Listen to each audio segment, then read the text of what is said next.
Bonjour à tous et à toutes, aujourd'hui nous accueillons une poétesse remarquable, Colette Andriot.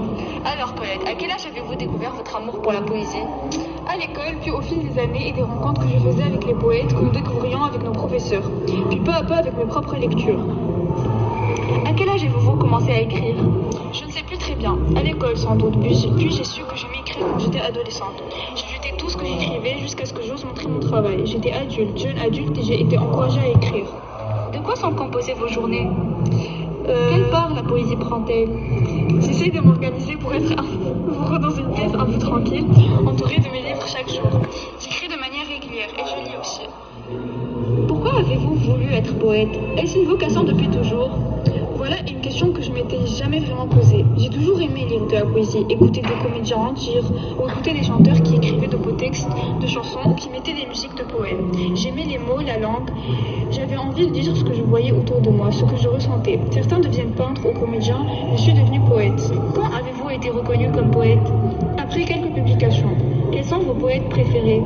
J'ai eu des poètes préférés, parmi eux Baudelaire, Victor Hugo, Verlaine, Paul Éluard.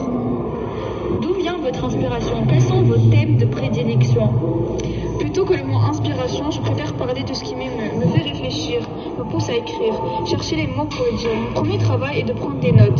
Ce qui fait que je vais réagir, avoir le désir d'écrire, c'est le regard que je pose autour de moi. Je suis comme un guetteur de la vie autour de moi. Effectivement, je m'intéresse à la vie des gens, donc à l'actualité dans ce qu'elle est importante pour des relations entre les personnes. La vie quotidienne, la condition des femmes, la vie tout simplement.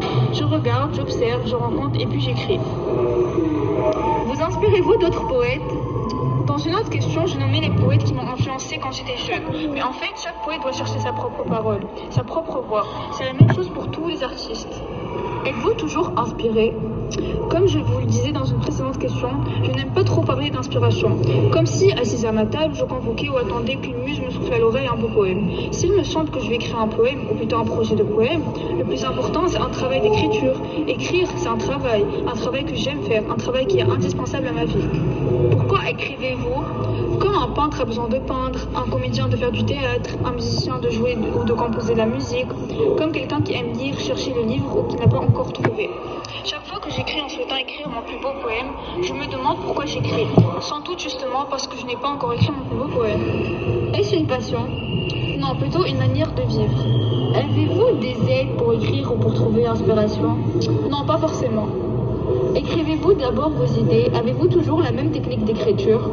Je n'ai pas toujours la même technique d'écriture. Parfois, je prends des notes dans un petit carnet que j'ai toujours avec moi pour ne pas oublier une émotion. Combien de temps mettez-vous pour écrire un poème? Comme je viens de tenter de répondre à la précédente question, cela demande du temps. Y a-t-il des lieux ou des moments plus propices à l'écriture en ce qui vous concerne? J'ai besoin d'être seule et au silence. Gagne-t-on sa vie quand on est poète? Être poète, ce n'est pas un métier. Et quand on n'a pas de fortune personnelle, il faut travailler avec un métier pour gagner sa vie. C'est le cas de tous les écrivains, sauf exception. Je complète, c'est le cas de bien des artistes, même des plus grands. Merci Colette.